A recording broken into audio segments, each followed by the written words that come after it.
Welcome, welcome, welcome. Glad you're here. I'm seeing the number like tick, tick, tick, tick, tick, tick, tick. So everybody's on hold. Exciting. Really So exciting. it's letting them in now.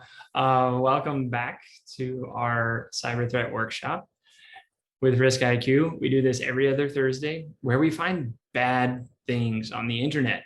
And bad in the sense of things that do harm to real life human beings and their systems, which is very naughty. And in particular, lately, we've been focusing on a series of things of knowing some aspect of the threat intelligence game. And so we started off a couple weeks ago, or a couple of sessions ago, because we do this every other week. We did knowing yourself. So we looked at attack surface. And then last time, 2 weeks ago, we talked about knowing your allies, so your third parties. Today is the fun stuff, the real fun stuff of knowing your enemies. And so as people start piling into the virtual room here, which we'll give everybody a couple minutes because everybody wants to get into the labs. I'm telling you, today you're going to love the labs. We're going to show you some stuff that's really cool that we hunted around and found. Benjamin, you were it's current things. It's things that I came across just this week, and it's fascinating, but I want you to learn the techniques of how to uncover some interesting attacks and what you need to do to really figure out where they're coming from, so you can really figure out the scale or how they're interconnected and what's happening. Because when I went through and did it, I was like, wow, I go, this is pretty cool. And Josh, I talked with you this morning. This is like next level stuff that it really is. Yeah. It shatters the whole concept, honestly. Like when you think of like fileless malware or fileless attacks, it changes it entirely to like a new subcategory, right? Where there's it's not just fileless, it's non-human readable lists, or it's really interesting. Some of the things that we were able to uncover. I say we, Benjamin was the hero of this story. I just look at what they're doing and kind of think about their motives and psychology and stuff. So anyway, why don't we, look, we have some very intricate labs today, okay? Yeah.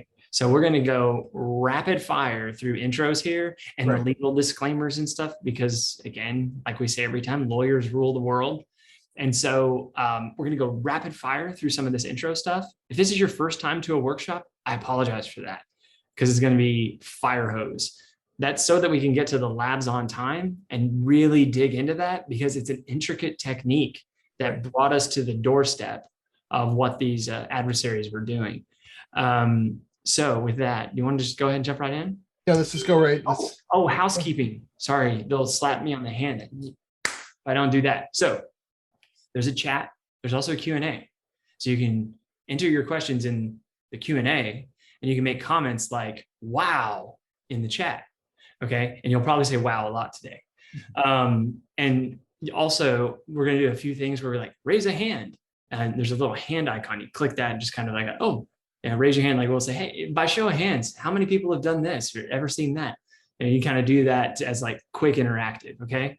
The other thing too is that there's a gift card that the marketing team at RiskIQ is giving away at the conclusion. So let's go ahead and get into it. Yeah. There's the housekeeping.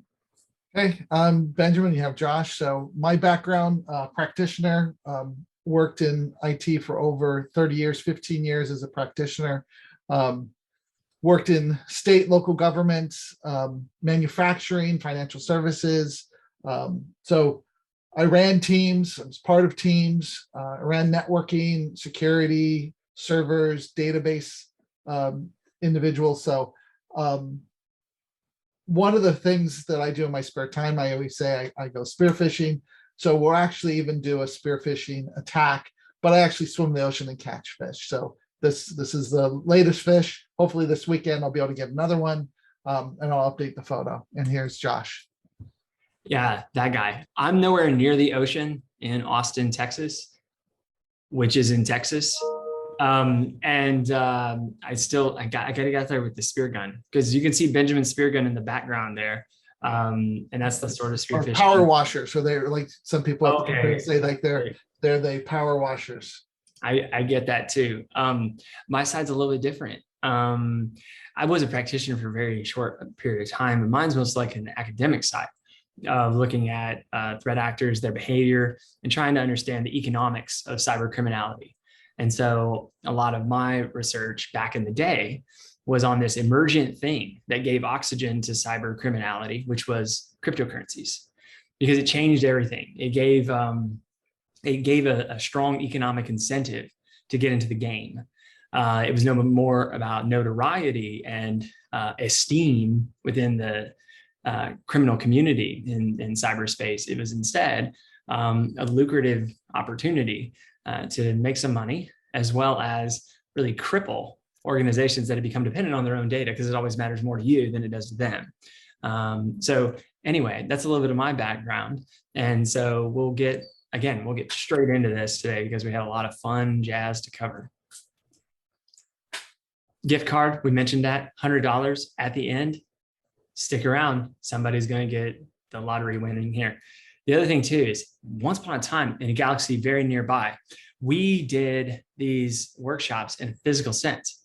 So we'd be in a room, an auditorium or a conference room, and we'd raise a hand, who does this for a living, and how many people have worked with threat intelligence before, and things like that. And it's kind of easy. So instead we do polls now because everything is on the virtualized world. So just a couple of poll questions real quick, just to gather some understanding of who's in the virtual room today. Yeah, we want to know how to frame information back to you to make it meaningful for your organization job. Yeah, because everybody's programs look different, but there's some generalities across certain best practices to follow that we'll all be kind of accustomed to. So question number one, and Barrett in our marketing team, he is running the poll questions. Thank you, Barrett. He's also going to be the person that announces who wins that gift card later. The first question is just how long, what level of experience or time, how long have you used threat intelligence? And it's real quick. Most of the time, people generally say the first two options. They'll say, less than 2 years or 2 to 5. Usually those types of folks are the ones with us, and many often say never. But we'll just give it a couple of seconds here to just select that. Again, just gives us an idea of your experience. So even when we throw out certain terminology, there's some applicability to you. And time. Let's see. And so 34% less than 2 years, 37% 2 to 5 years, 24% more than 5, and 5% never. Okay. So yeah, the majority of you, over 70%, are less than, you could say less than 5 years, because if it's never, then it's never. So welcome those of you that haven't really used threat intelligence before. I promise you it's fun because you get a lot of information on people that do bad things, and it allows you to get a leg up. Okay, next question real quick. How do you use it? So what are the general use cases in your organization or in your own personal life that you use threat intelligence? So you can select that there, and it goes from, the traditional ways that we do it, like vulnerability management, incident response, but then some, in that more long view of strategic planning, third-party risks and things like that too. My favorite that I did back in the day was the counterattack, fun stuff. So that would have been mine, but we'll give it a couple of seconds here. 4, 3, 2, 1. You would actually attack the bad guys? I would do remote detonation within their own environments. So blow up their grenade inside their own world. Hopefully it wasn't in a compromised third party. So instant response over 80%, vulnerability management 60%, strategic planning 46%, third party risk management 49%, and 34% counter attack and takedown. Okay. And pretty wide swath there. Okay, very cool. Last question, I promise. Just want to get a good understanding of the other side. So threat intelligence, very much optics are focused on the adversary, their infrastructure, their tools, their techniques, tactics and procedures and so on. But then there's the other side, and it's a little bit of looking at yourself in the mirror of attack surface. So many organizations, as we talk to them, they use them together. So the threat intelligence users, people that are deep in the threat intelligence, are also the same people that are looking at their own attack surface.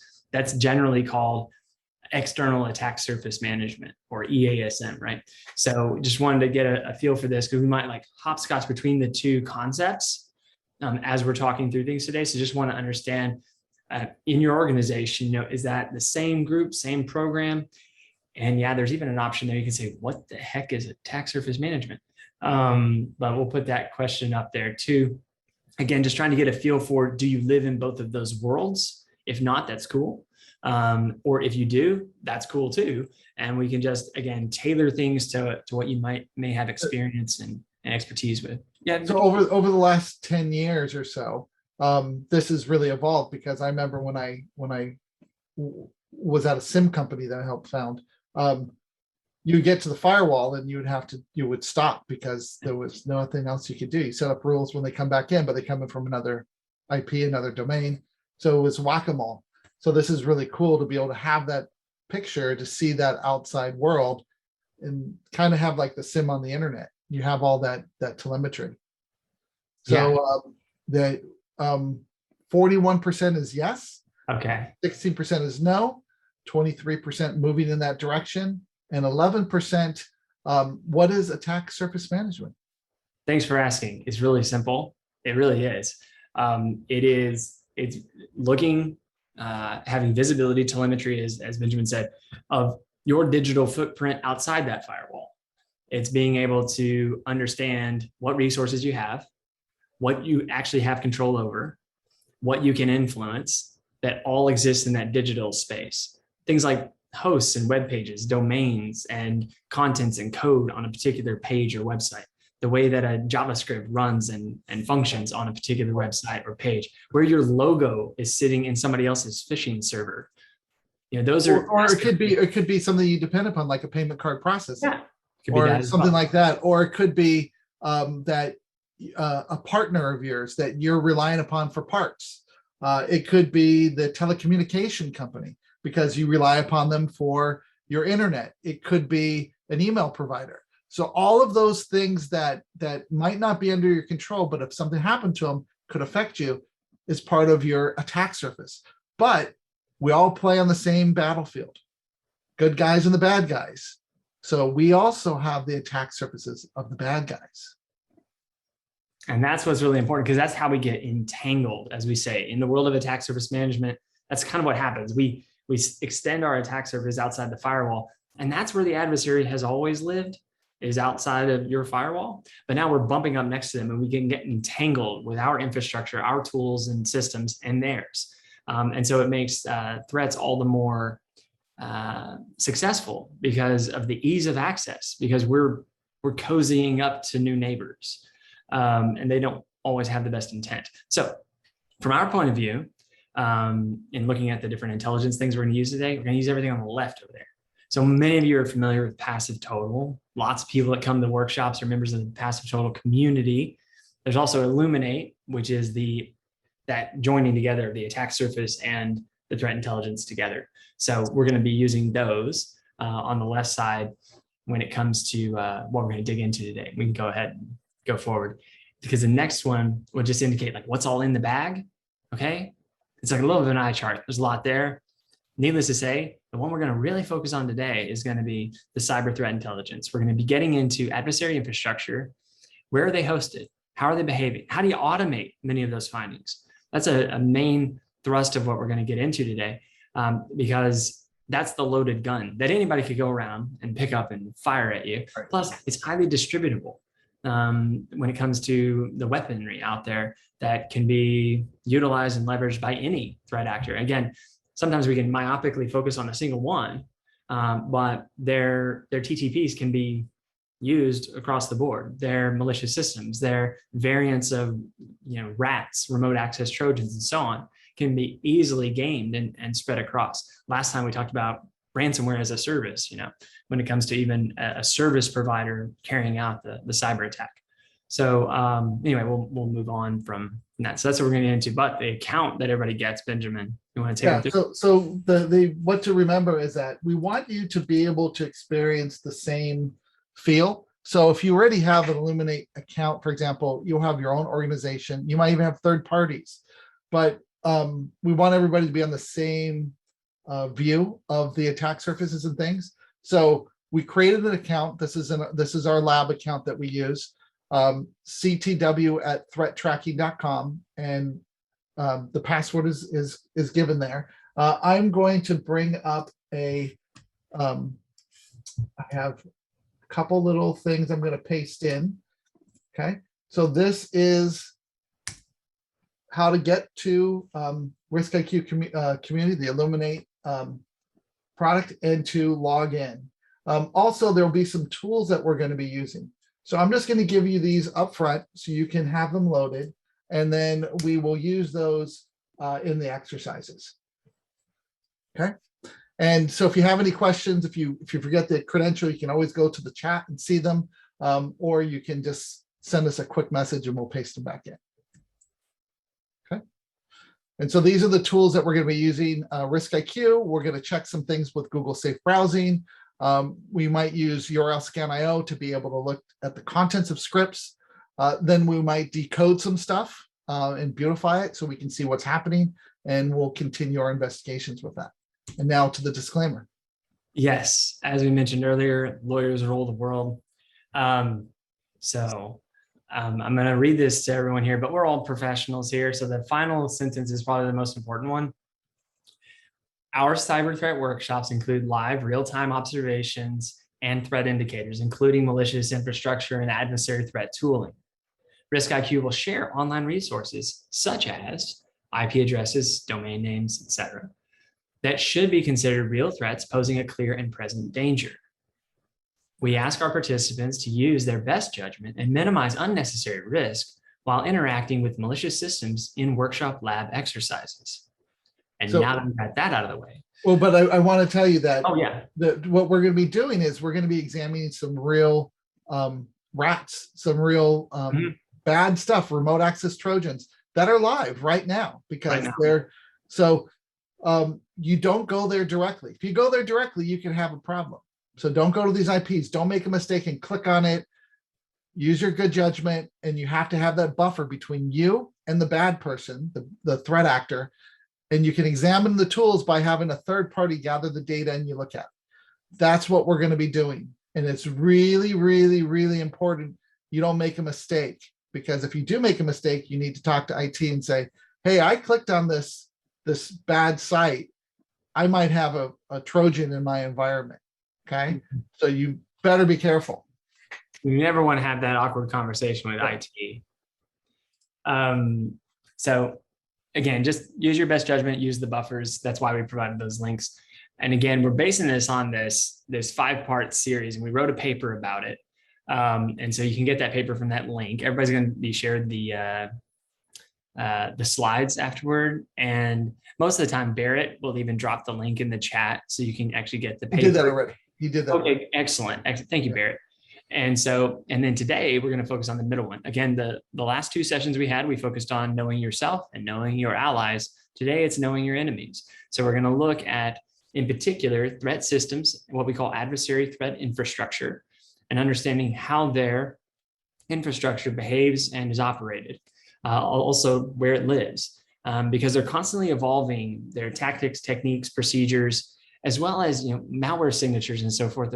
They change by the moment. Okay, but what is more sustainable is their fingerprints on their infrastructure, because that tooling is more sustainable for their own operation. Again, a lot of cyber criminality changed from being, it went from trespassing and notoriety among your friends for being able to be the one who trespassed and got out scot-free.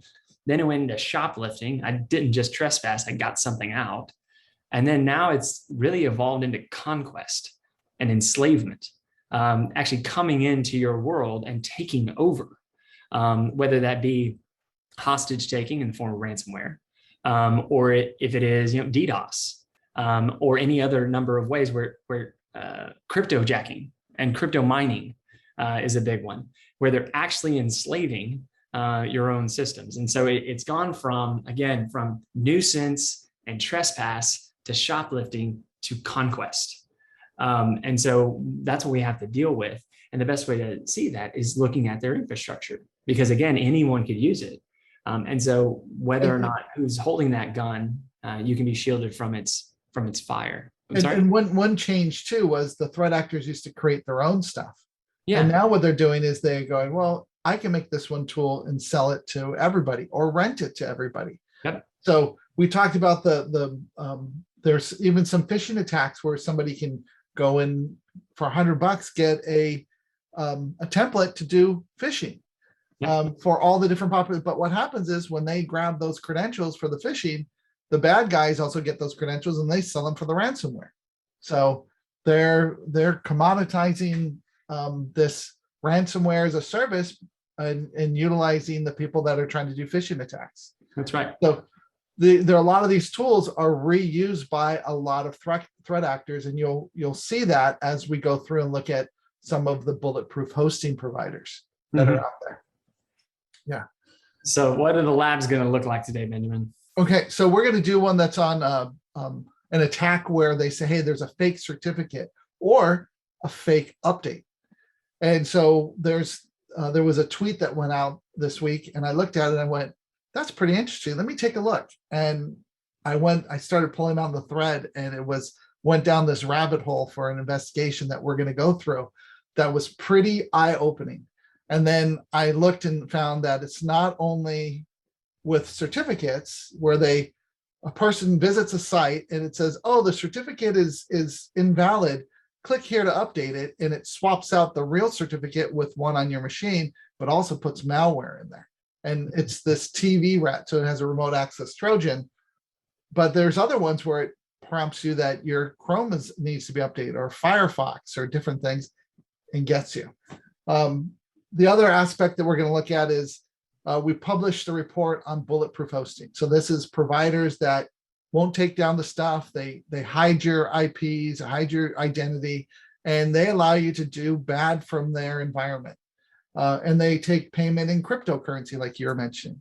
So I went through and said, if I looked at their IP space, can I see what threat actors are living there or using that over time? And so I did, and graphed it out. So it was pretty cool. Then the last piece is, we talked last week about PayPal objects, and I showed you how to look at something good and find something that was bad. But when I went back and looked at that, I noticed that there was 1 million host pair connections. And I said, if that was you and you had to go through and examine that, you couldn't do it efficiently and effectively. You're going to miss something. There's 1 million things to go look at and investigate. So I worked with Mark Kendrick at our organization, and he created a host pair workbook that went through like a typical investigation. So you could run that workbook on those 1 million things and figure out everybody that's attacking you in a couple minutes. And then I had got a phish from Wells Fargo. Somebody was phishing Wells Fargo, and they sent me a login. So I said, well, let me apply that to the Wells Fargo one. And sure enough, I found all their stuff using the same script. So the scripts are available. They're going to be put up on our resource page. And so when we send out this information about the recording and all that, and sending out the presentation, we will give you the link to where to download the zip file that contains all of the notebooks. They'll be empty. There's no data in there, and you just have to put in your API credentials and run them, and you'll be able to pull down that data and do exactly what we're having. But it's a great building block. So when you want to do an investigation, you can take these little snippets and go through and learn what we did and expand it. Yeah. And the other thing, folks, these exercises are not created equal. We're going to probably spend the great majority of the time on the fake certificate and taking you through that, and exactly how, again, as I mentioned earlier, taking you to the doorstep of the threat actor, exactly what it was that came about, the techniques used, how it was obfuscated and really clever. And when we get into the PCAF stuff, it was really clever. Yeah. But hey, you still can't. Don't give anything away. Don't give anything away. So let's. Oh, yeah. Okay. So you're gonna have some fun. You're gonna have some fun. Okay. So there's some real challenges, real life. For example, fake certificate. What do we tell people all the time? Update. And so what they do, they see an update, like, better update. And it's what happened with Orion earlier this year with SolarWinds Orion, right? It was in the update loader. And then Kaseya, same thing. So they know that, the world changed.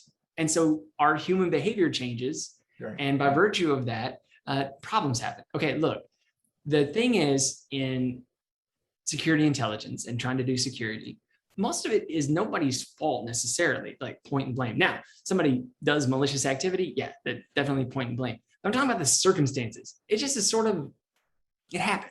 It happened to all of us. Right. Things went digital. Digital went off and ate the world, okay? So everything's diverse, it's non-standard, and it's difficult to see it because it's out of your control.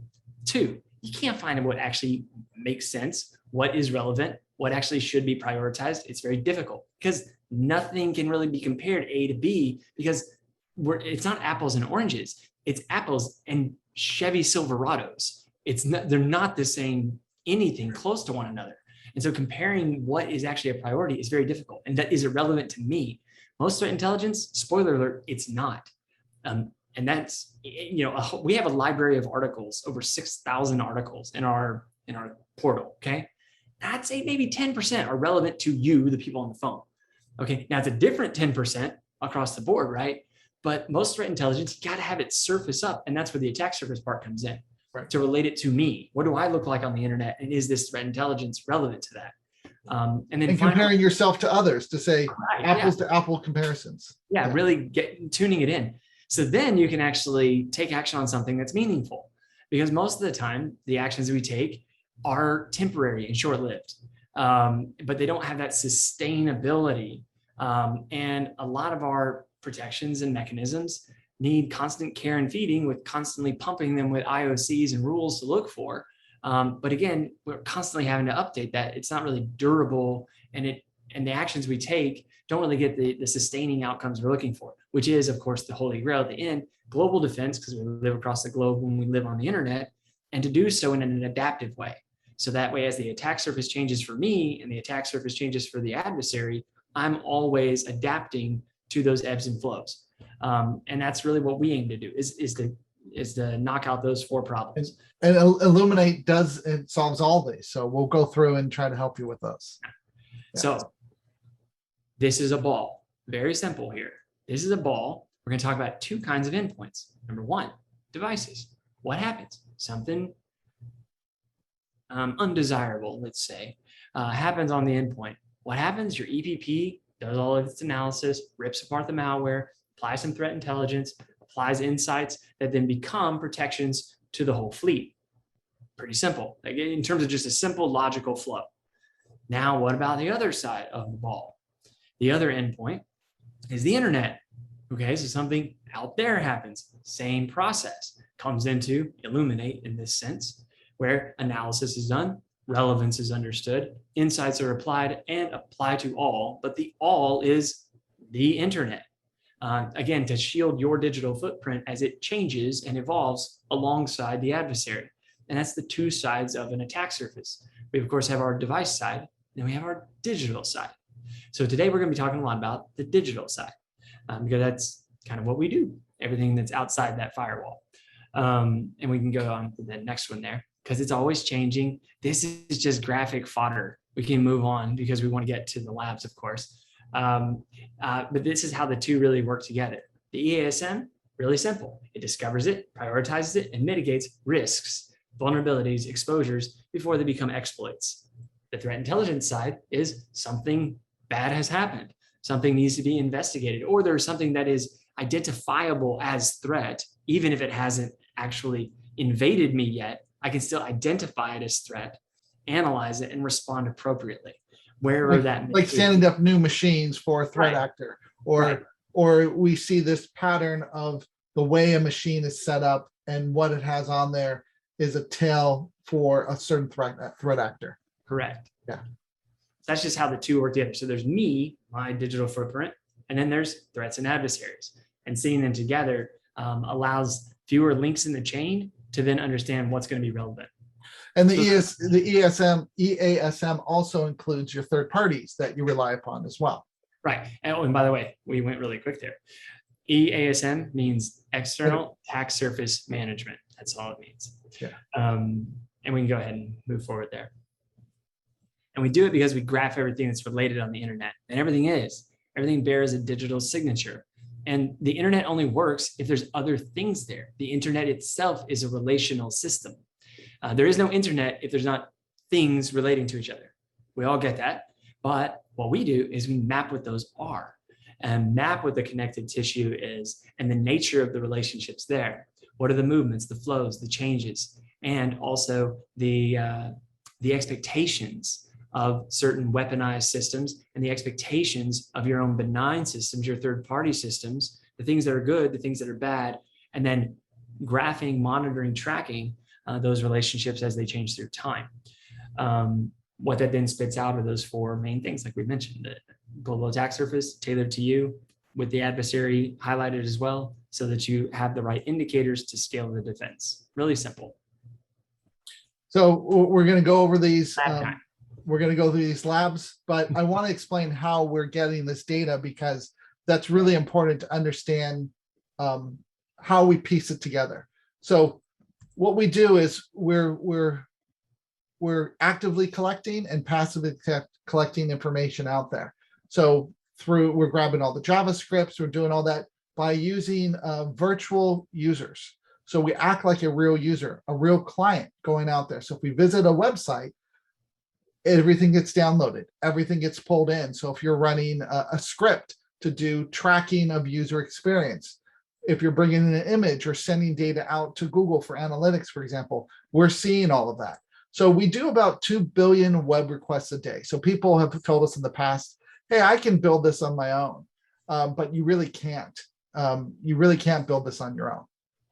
So we just do it at scale. We go from different places around the internet, going through proxies, because the threat actors could block us, just like they might block us if we came through one place. We're also bringing in all the mobile apps. We're doing over 106 billion DNS records we have. We see all the newly observed hosts and ports, and we're tracking this over time. So what happens is our data scientists work with our security researchers and threat intelligence people, that when we see something, they make a way of detecting it at scale. So as that data comes in, we're finding it, and we're creating our data sets and linking that data together. But we also have the capability of going back in time and saying, every day when we merge the new data in, we have the capability of taking everything we've collected in the past over 10 years and rolling forward a new data set, a new indicator, a new way of detection, and going back in time and finding that infrastructure that we might not have known about previously. But now that we know how it's identified, we can go back in time and pull that forward and give you that analysis. It's our flexible capacitor. Right, like the flex capacitor going back in time. So when you're thinking about like starting with a piece of malware, we know what IP address it came from, what certificate's involved, and then that certificate might be involved with a domain, and there's a different IP address over time. We can build this infrastructure chain and understand it. Now, over time, when we talked to our community, we found out that a lot of them were taking articles, open source intelligence articles, and running those indicators inside of Passive Total and Illuminate to figure out what was happening, to find out more infrastructure. So our threat intelligence portal, we take all those articles and we make it that it's very easy to click and see those things. It's not an image where you have to type it or do it. It's very quickly you can find all those pieces and understand that attack surface. And then our threat intelligence people will go through and look at it, and they will add additional indicators. So then you have more of the attack surface over time, but we also give you a reputation score. And the reputation score is dynamically calculated looking at domains and IPs to tell you right now what we think about it. Is it neutral?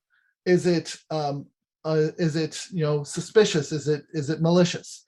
And so you'll be able to know rather quickly if what's happening and why. We're not just giving you the score, we're telling you why we gave you that score. So if it's on a block list, but now it's off, then that will be removed every time we calculate it. And so that's why when we do some of these notebooks and do things, you'll see that those lists will be a little bit slow because it's calculating each one, trying to figure out what's happening. That's right. So we're going to start off by examining this. So this is the first one. And I'll paste in these things and we'll start. But what happened was I saw this tweet, and this tweet says, hey, there's this fake certificate associated with this domain, and it will prompt you to change the certificate. So I went, oh, wait a second. Let me see what I can find. Okay. So we're going to do this investigation. This is real. And this just happened like on Monday. So it's like rather soon. So this was on September 20th. I'm sorry, this was September 20th. So 10 days ago. But when I saw it, the day that it came out, I was like, wow, this is really cool. Let me see if I can figure out what's happening. And in the picture, it showed the domain. And I said, oh, if I have the domain now, let me see what I can find on my side and what other tools can I bring in to find this. Okay. So I'm going to stop here, and we're going to go through and do it. So give me a second. I'm just going to bring up.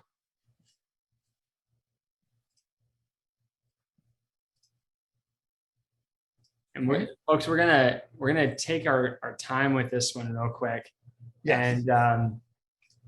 And again, you can post the questions as well as add the commentary in the chat as well. And the questions, and Kimberly Ortiz is with us today, part of our solution architect team. As we get into the labs, sometimes we can go pretty quick and we might miss your questions and so forth. So Kimberly is on standby to make sure nobody's waiting too long. But we're about to get into it, and we're going to go very methodically, piece by piece, through all of this. And we're going to ask some questions along the way, like, and what do you think happens next? Because it is something that is unique. It's clever. But I'm spoiling it again. I'll shut up. Yeah, let's go through this and they'll figure it out. So I gave you the initial search inside of Passive Total. Okay. So I saw this, and I even added a post to this because I thought it was really cool. And then I went down the rabbit hole. So what will we do? So we're going to start off inside of RiskIQ. Okay. So we're in RiskIQ Illuminate. I've run the query. Okay. I have the resolutions. I see some IP addresses. I see that it's been up from September 7th, 2011, this website. Okay. So it's a legitimate, it looks like a legitimate place. Okay. It's not Alexa 1000. It was crawled by RiskIQ 3 months ago. Okay. So I'm going, okay, so let's go through. So let's look at the WHOIS data. So when we look at the WHOIS data, I can see it's in Buenos Aires. Okay. I can go and look over time and see all the different, how the WHOIS registrations changed. And what I want to do now is I want to go look at the host pairs because it said there was a script running. Okay. So if you click on the host pairs, and if I look at the cause and I select the little checkbox on here, I'll see the scripts that ran. Okay. So can you see anything?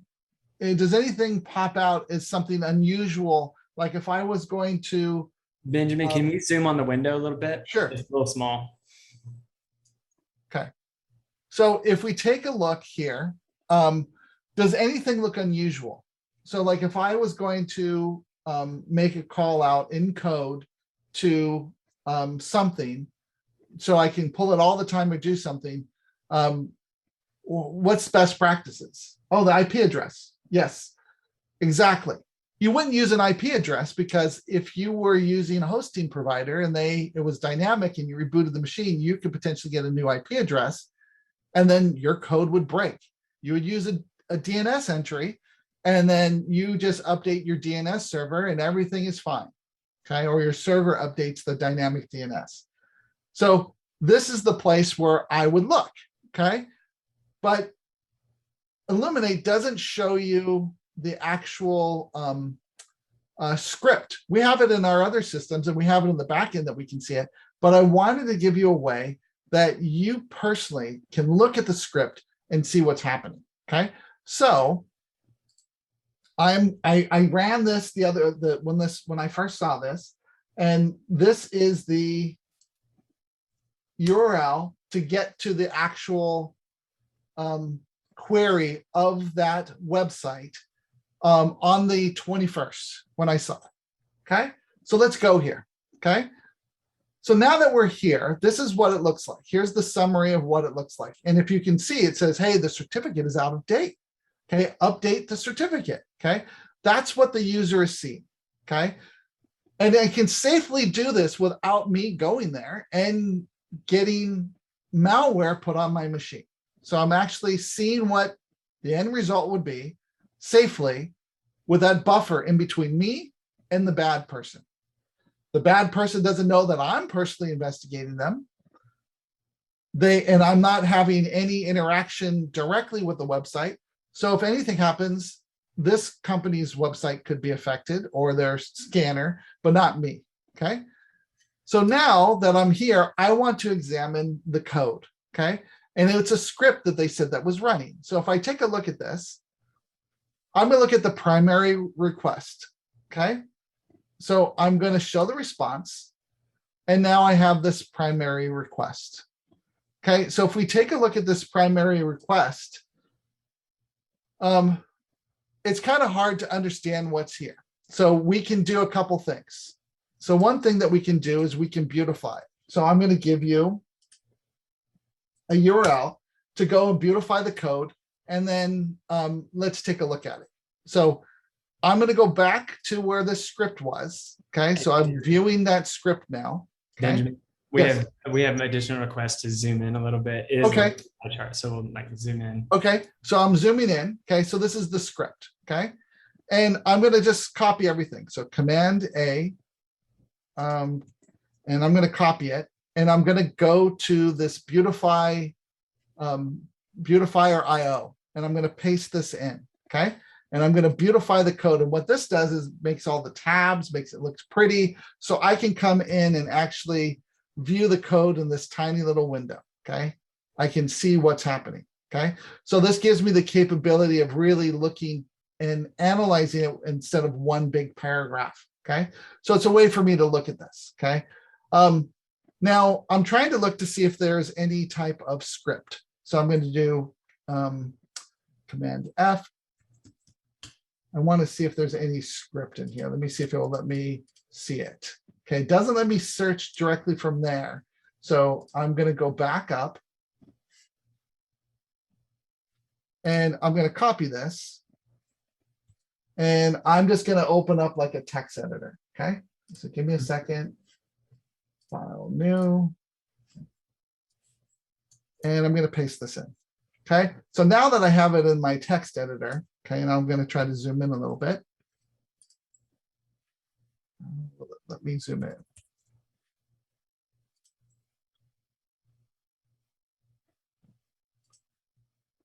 Let's see if I can do the font real quick.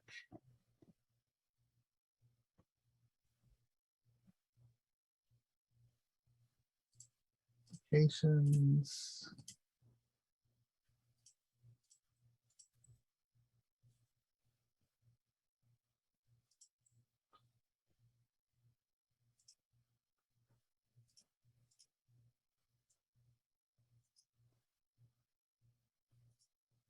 Okay. So now I've increased the font a little bit so I can see it. Okay. So if I do Command F, script, trying to see if there's any place where it says script in here. So let me go up to the top.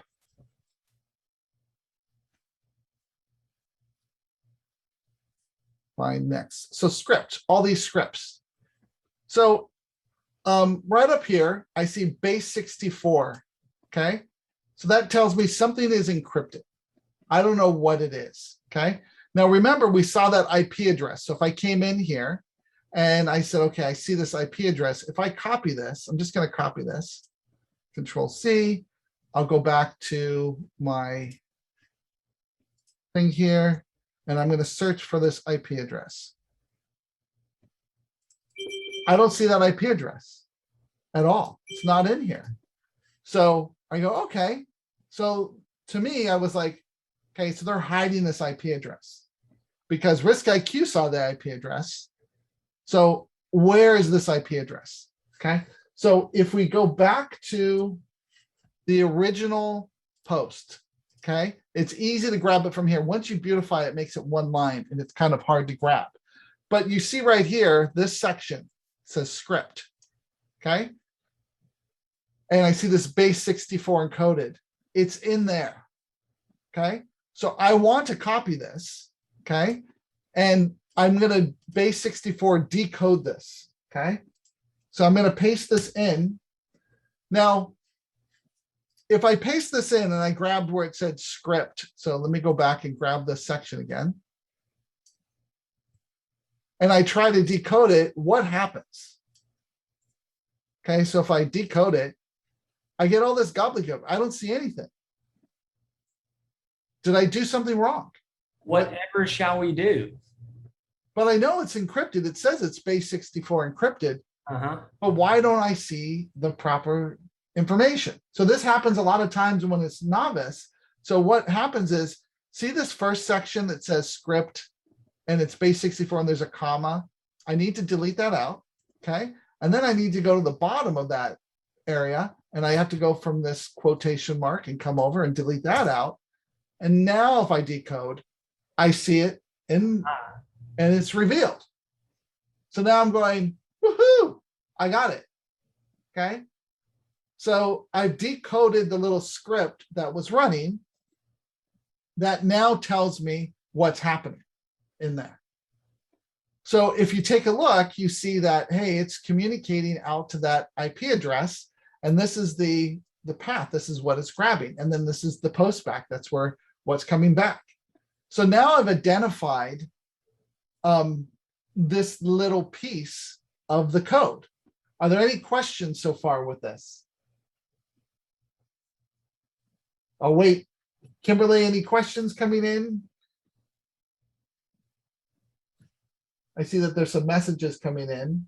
Yeah, we did have somebody asking about how URL scan and other similar sites can stay safe when they do digging on bad sites like this. Well, I'm not sure their technology, but basically the sites that are doing this, they're acting like the user. So like they're just pulling in all the stuff and recording what happens with those things and showing the content of what happened. But what this allows us to do now is I now have this IP address of what was bad. So I can use that information that I've gathered to find other places that are utilizing the same script, for example. So now that I know like what's inside this script or who it's communicating, I can leverage that information. But RiskIQ does the same thing. And that's why we're able to say, hey, it's communicating to this IP address. We saw it. We decoded it. We have that information in our back end, because as those things happen on the machine and it starts those communication doing stuff, it's registering where things are going, what's being pulled in, what's happening. But it's not available in the Illuminate UI for you to see that.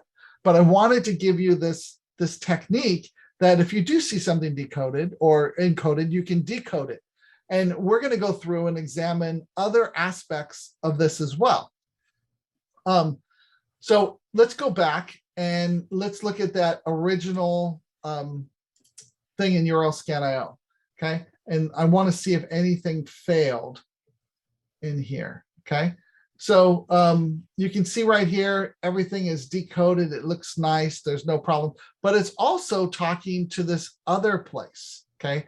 HTTPS center.net. So that's also communicating out to this place. So I want to find to see if there's anything else in here and see where that request was. So let me see.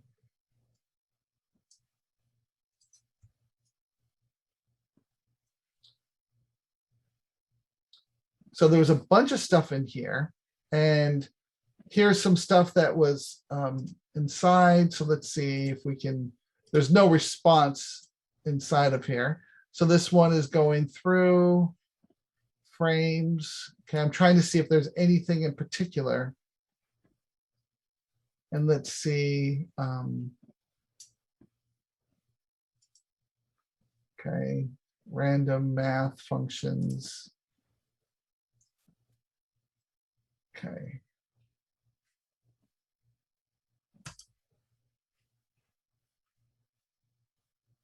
Language Russia.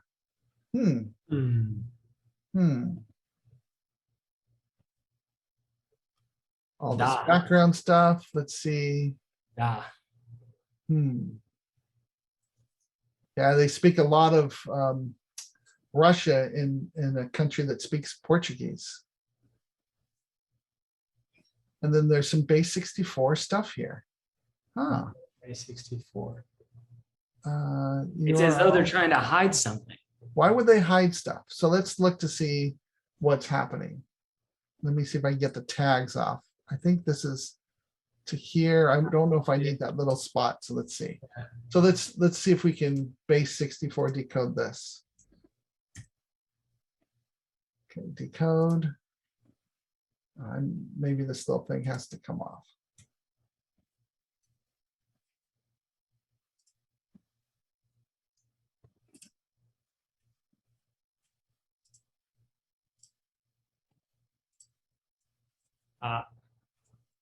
See if I don't have it right or not. Yeah, we have the tag in there somewhere. Yeah, there must be something. I'm looking for it too. Let me see if I grab it all. Let me go back. So if I grab this, this is a URL one. Let's see if I grab this. Should be to here. Okay.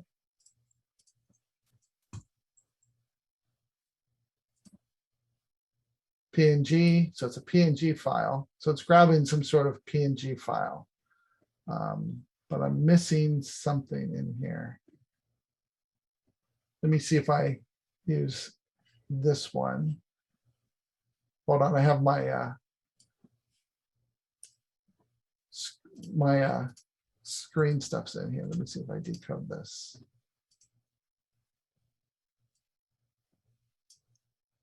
Let me see if this works.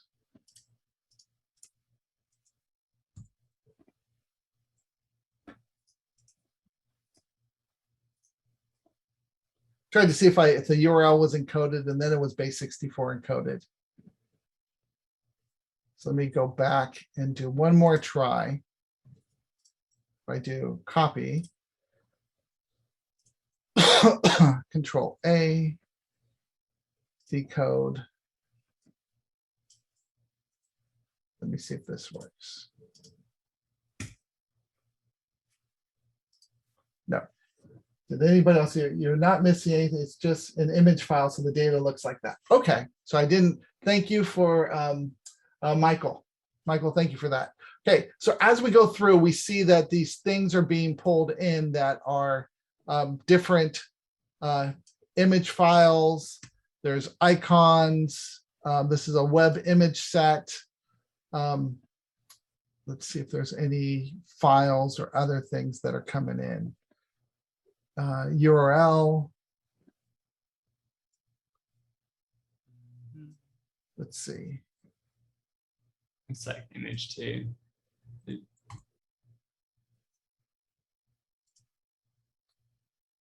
Okay, nothing there. It's a PNG.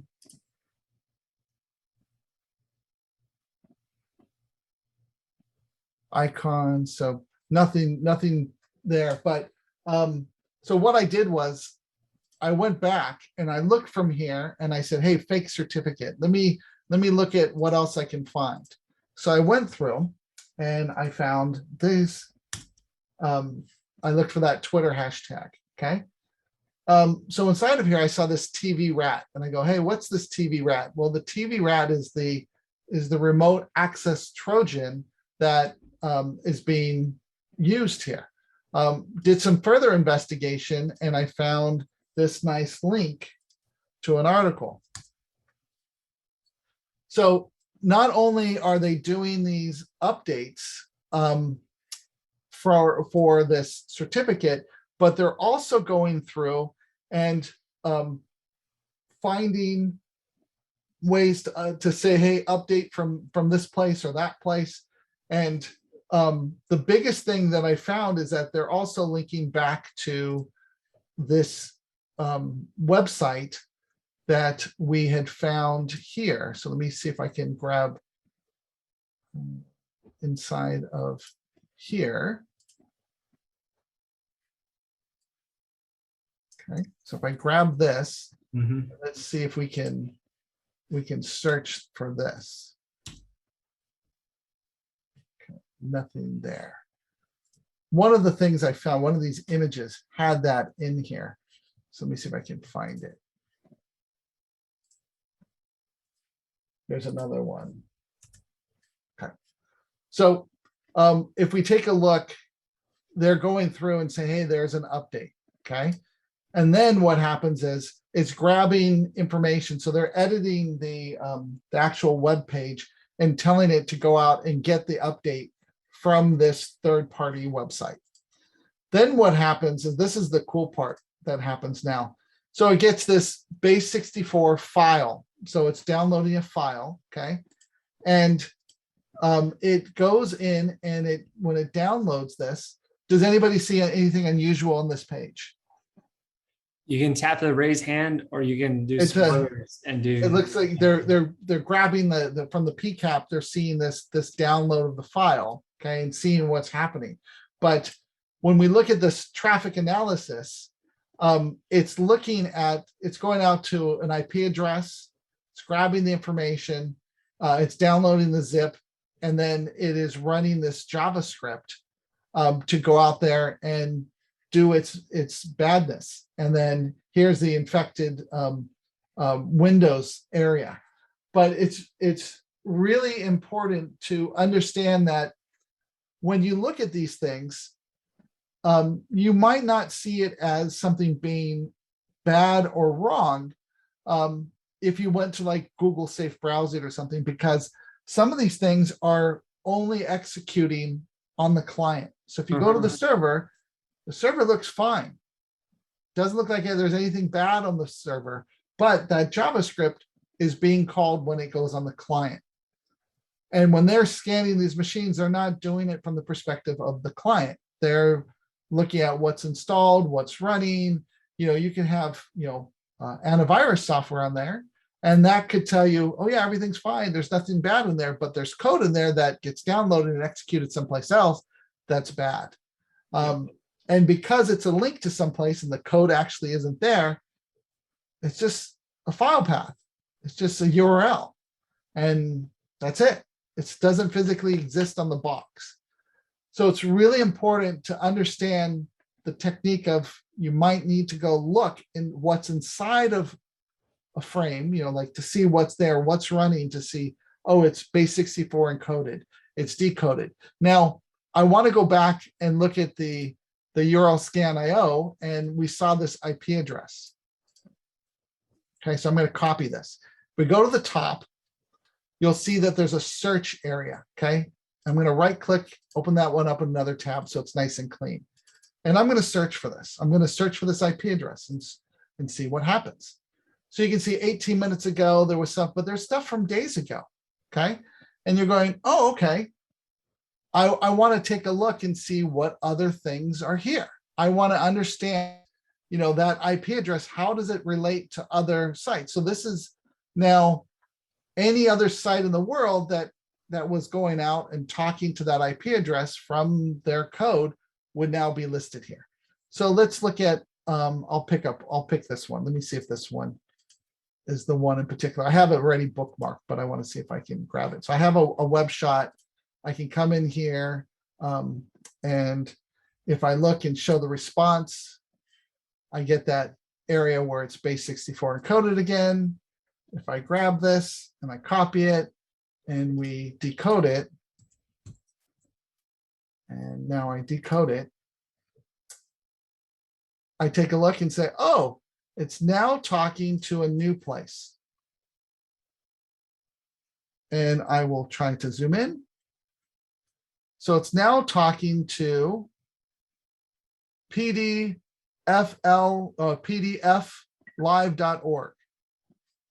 Okay. So that's now another decoded spot where it's connecting to. Okay. If we go back and I look at the information here, I want to try to see if I can see that IP address that was showing up in here. Okay. Now I see this big thing here. Okay. And I want to understand to see, what is this encoded URL? Looks like it's encoded. Okay. So if I copy this, and let's see if it's encoded at all. And let's decode it. Oh, it is. Okay, so here's the URL decoder. Let me make sure that you have that handy. Okay. Oops. Okay. And let me get that exact place where I was. I'll get the URL scan IO. So you're in the same one. And I went to the very bottom to see failed requests. Okay. And I copied this whole URL. And now I'm going to decode it. And when I do that, I see that it's a foreign language. And I don't know what this foreign language is. So what I'm going to do is I'm going to open up a window. And let's do Google Translate.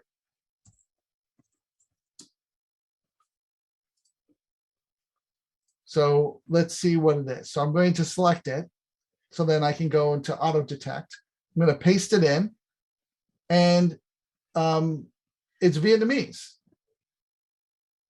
So that bad site has some link to Vietnamese that says premium couldn't be found. Okay, so it has some keyword that's in there. Okay, but it's Vietnamese. Keyword premium doors. So something about premium doors.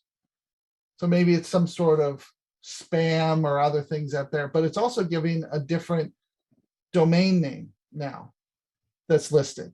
So it's given me all these little paths that I can go through and try to find out what's happening.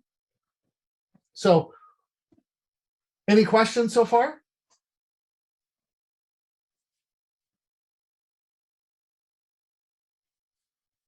Anything coming in?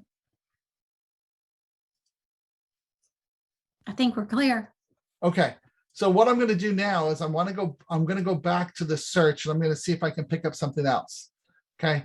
So let's see, here's that PDF live. So I'm going to open up this one and I'm going to see what I might find in here. Okay. So if I look, there's nothing. There's really nothing in here. So it's kind of like hidden. It's empty. Okay. So the site was there, but nothing came back when we looked for that file. Okay. So we'll go back one more time. Going back to the list to see what else might have shown back. So here's the post back that failed. There's something from 13 days ago, and there was a hello chat.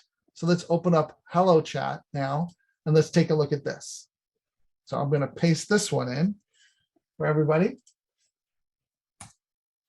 Okay. And now that I have this hello chat, let's take a look.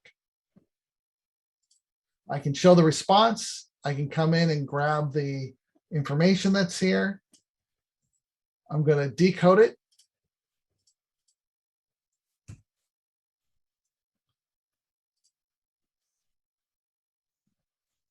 And it's going to PDF Live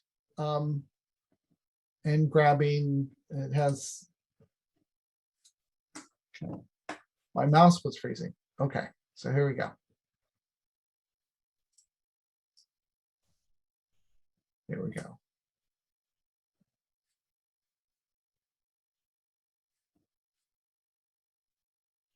Working with base 64-year-old cleanup JavaScript parsers can do a combination of those things in one. Yes, you could potentially do that all in using scripts and different things to go through and do all that. And I'll show you some scripts that I wrote, but that's not doing the base 64 decoding. But that is something that I want to have in the next couple weeks to be able to take one of these things and figure out all the things. And if it's a URL decoded, if it's a base 64, and go through some processes to clean up all these things to really find the paths, and then go and query for where it's coming from and understanding what's happening. So that is a notebook that I'll be trying to see if Mark will help me with, but that's one of the things that we're going to do. Okay, so I'll try some people are recommending some other tools, so I will I'll try those, and if it works out great, then I will use them in the next workshop. So these paths that we go down trying to figure out these things, and we're finding all of them. If we take a look and we look at the same sort of things now with inside of RiskIQ, we want to kind of link these together and find the infrastructure that's out there. So when we look at the host pairs, we will start to notice that they're reaching out to those same IP addresses. They're also reaching out to some other ones that have been out for quite a while. So this one was back in 2019. This one was seen just a couple days ago, pulling that script. So this is all bringing in that rat and executing it on the machines when you do the update. So that's what's happening with these different pieces. Now with the PDF Live, we can take a look at that one. Okay, and when we look at the host pairs now, I see 74 different ones listed. So this is a good indication that all of these sites that are here, if they're a legitimate site, they've been compromised, okay? Because they're all reaching out. So all of these parents are reaching into the child and taking back the script that's here. And you can see, we saw it start on the 26th and it's on the 29th. This was on the 9th that we saw it, and of August, and it's still happening. So you can go back in time and see when we noticed the site was affected, and if it's still affected, like that hello chat, we haven't seen it since the 9th of September. So it appears that it's okay. But as we go through and we look at these, you can start to see these are the ones in particular that have been targeted by this TV rat that's out there. So this is that infrastructure chain. By looking at these pieces and finding these nuggets that are inside of these scripts and coming now into RiskIQ, we have that infrastructure chain built. It's pretty simple then to go through and see the extent of the victims that are being targeted all over the world. So one of the things I want to show is I want to show a Jupyter notebook. So I came in, and I'm just going to, I'll rerun this again. I'll show it and then I'll run it so you can see how fast it works. So what I did was, this is one looking at host pairs. I hate to say it again. Can we zoom in again? Of course we can. Yes. Thank and you. if I forget to do so, please tell me to do so. And by show of hands, you can click the little raise hand thing. Familiar with Jupyter, like Jupyter? Yeah, we can just kind of like get an idea here. When we get into Jupyter notebooks, everybody's familiar, comfortable. And we can do a workshop that's just Jupyter notebook focused to show you how to do these things. And these are the notebooks that we're going to give you at the end of the workshop. Yeah. You'll be able to download these this afternoon or tomorrow morning and actually have these notebooks, these exact ones. There won't be any data. You'll have to run it and then it will populate. But you'll be able to go through and run it. So when I ran this Jupyter notebook, basically what I did was I said, hey, bring back, as many rows as you can see, go back 90 days, look at this domain. And then what I want you to do is I want you to look at the host pairs. So look at all the host pairs and then get the reputation score for everything that you see. And with that, we see that those first 4 are all suspicious. So without us going through any of that investigation or looking at that stuff, we already know that, hey, our website, if we were the owners of this, has 4 entries going to 2 different domains that are bad. And you can see the last seen was on the 20th for this one. And then the 24th was on this script being run. So I can now know where I need to focus. What do I need to investigate on my own site? Okay. And then as I went down further, this query, I said, go through and run it. And Mark wrote an amazing query here where you can see the child. So that's the main site was reaching into this, and this was a frame. This one, we couldn't determine what it was. And then there was a script that ran. So sometimes it's important to pay attention to the unknown. If we can't determine what type of cause it was, we'll list it as unknown, okay? And then we tell you how many certificates we see on that particular IP or domain and how many malware hashes that were reported. So there's been 6 on that first one. The number of days of domain resolution. How long has this domain been up? So what's the rule of thumb in your organizations? How many days do you say a website needs to be up before users can safely go there and having a good reputation score after that? What is that? Is it a day? Is it if a website just came up today, are you going to let users go there? Is it 2 days? Is it a week? Is it 2 weeks? Is it 3 weeks? Is it 30 days? What do you have in your organization? And generally when you see an attack happen, it's within a domain that's less than a month old. So it might be staged, might be prepared, but then the attack generally happens before 30 days. So if you take a look at these resolutions, you see that they're less than 30 days old. So 90 days, somebody's saying they have 90 days. That's really good. So this gives you the capability of, if you waited a period of time before you allow your users to visit a site, it has to be up for so many days and not be on a block list. It gives everybody enough time to do these analysis and find these things and tag them. So then those lists prevent people from going there and getting bad things to happen. But if you notice, some of these other ones are really long periods of time. Okay. And that generally means that they're probably okay. And then when you look at the scores on them, you can see that if they're unknown, we don't see anything bad. There's nothing that flags it. So everything looks okay so far.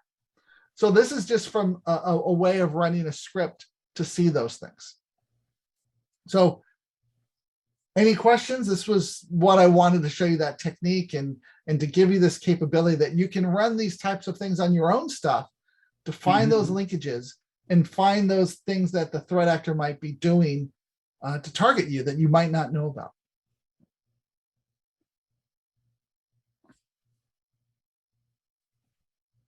There's a hand raised for attendees, so I don't see the panel for questions. Somebody has their hand raised. So if you have your hand raised, David, you have your hand raised. Please put your question in. Oh, did you have a question or just, okay. I think David is a huge Jupyter Notebooks fan. Awesome.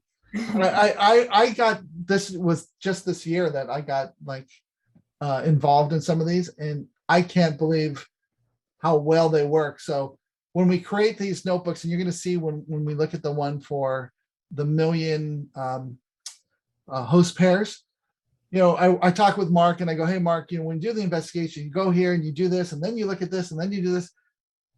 He creates these notebooks. They're like works of art, and it automates the entire investigation, that once you build it one time, you just change the indicator that you're looking at, and then it's all done. So the seasoned investigator or incident responder or person at your organization doesn't need to know how to do this. If somebody knows how to code it, you just walk through and you talk about what you're doing. And that's what happened in this particular piece here. He took, you're going to see the one that we originally did, which was all of these steps. And then he goes, well, I can do this thing and tell you instantly if there's a problem or not by looking at it this way. And the number of articles, the number of hashes, the number of projects. And he just went through and just in a short little bit of code was done. It's amazing. And so this is what we're trying to do, is to give you that knowledge on what tool you can use or what technique you can use to really up your game and give you the real world life experience on how to investigate something. And this just came out of something I saw a tweet on. And I said, okay, now I want to go through and I want to look at this. And so each one of these domains now, or IP addresses, could be put in and investigated and see those next pieces, where this leads to, through the Jupyter notebooks. Yeah. And this is using pandas. So it's using Jupyter notebooks, pandas, and these data frames that are really, really cool to be able to summarize the data and do the iterative searches that will make your life way easier in the long run. Okay. So we're ready now to go to the next part. So let me go back to the slide deck. Okay. So the next one I want to talk about is I want to review what we did last time on PayPal. Is there any question, Josh? Because you look like there's something. No. I was just gonna kind of like put a bow on it because we mentioned that first one was gonna take up the majority of our lab time today. Yeah. So just wanted to again put a bow on it. If there's any additional questions out there about the thread that we went down and all the different ways to ask questions, get answers when it comes to tracing the remnants of things like that. I was most impressed personally with the use of the PCAP delivery. That was and obfuscating the payload within that. That was something that was surprising. I wasn't expecting and the one thing that was really cool was that I found interesting was that ability through the update to trigger that mechanism, but then investigating the failed requests that were encoded gave me new indicators, even though that those sites are not up and those are failed requests now, those sites still have that code in there that the threat actor can just turn it on at a moment's notice and it's back up. But the people look at it and go, oh yeah, we're not communicating there, everything's fine, but it's staged and ready to go. Yeah, tomorrow it's back on. Right. And so they can turn it on, and by the time they go back to look, it's off and no one knows. But by going in and looking at those host pairs, when we get to that ability to see all of those other sites that are affected now you have the tools to really clean it up and take care of it and go through and find those pieces. Yeah.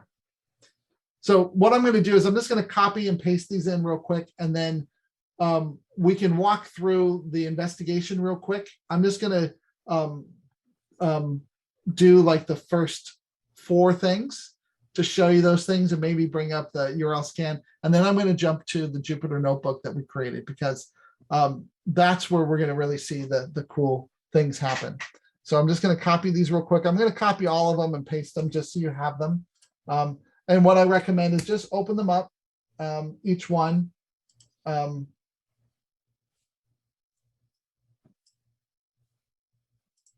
So what I'm doing real quick is I'm opening them up on another screen real quick from what I just pasted to you.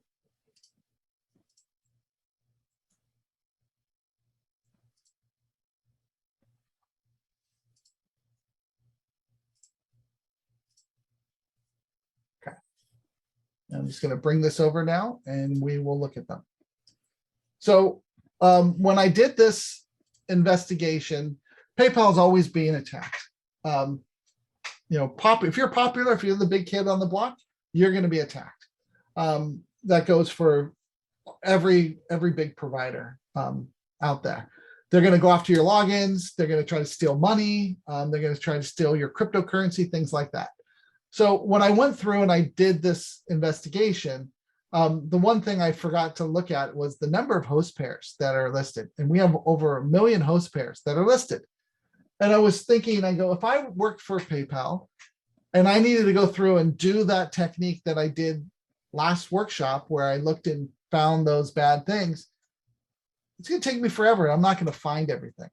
So I want to be able to use the techniques I learned manually and see about automating them to make them repeatable, or to be able to give it to a junior person and say, run this, and then you can look at the output, and then if it meets this criteria, forward along or do something, do the takedown, send it to the provider to say, hey, cease and desist, take it offline, block it, put like in our products, if you're doing brand protection with us, the minute you're the owner of that domain and you say, hey, there's something bad, and you submit it to us, we immediately will block it.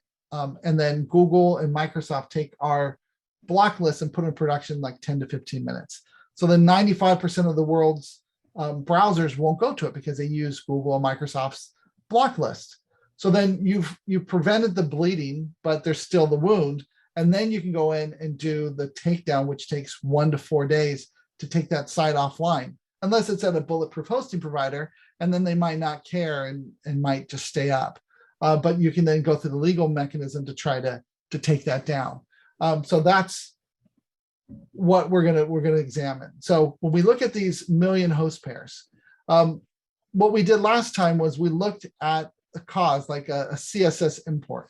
Okay, so I'm just filtering these million rows down to see what's in here. And if we take a look, you start to see everywhere a CSS import came in from.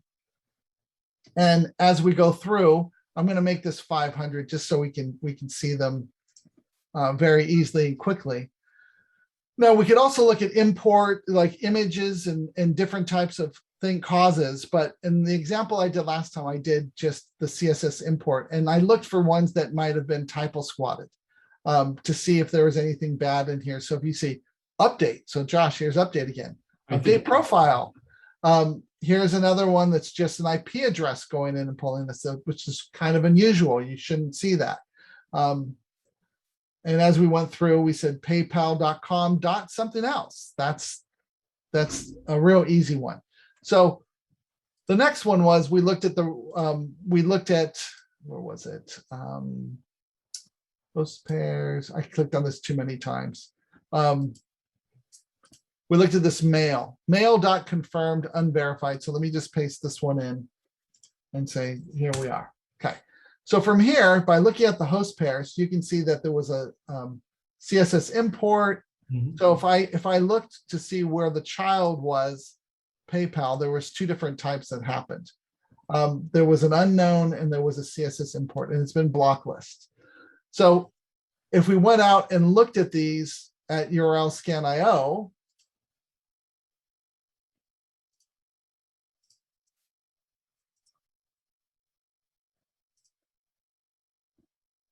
let me find one with the image in it. Let's see. Here we go. Yep. Here we have that image file. Okay, and if we took a look, we can find all of the things that were running and all those pieces. But the big thing to understand is we now need to scale past this 1Z, 2Z capability. So what I did was I worked with Mark, and we created a Jupyter notebook.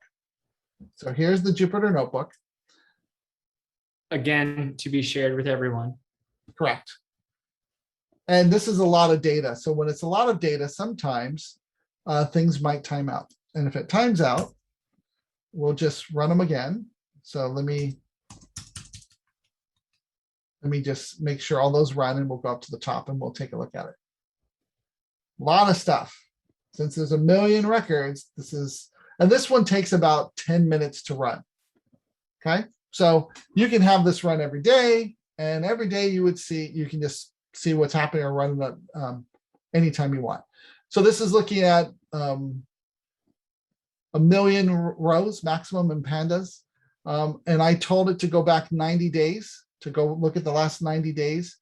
We're looking at PayPal objects, and we're looking at the host pairs. So when we go through and we're looking from this perspective, we want to find all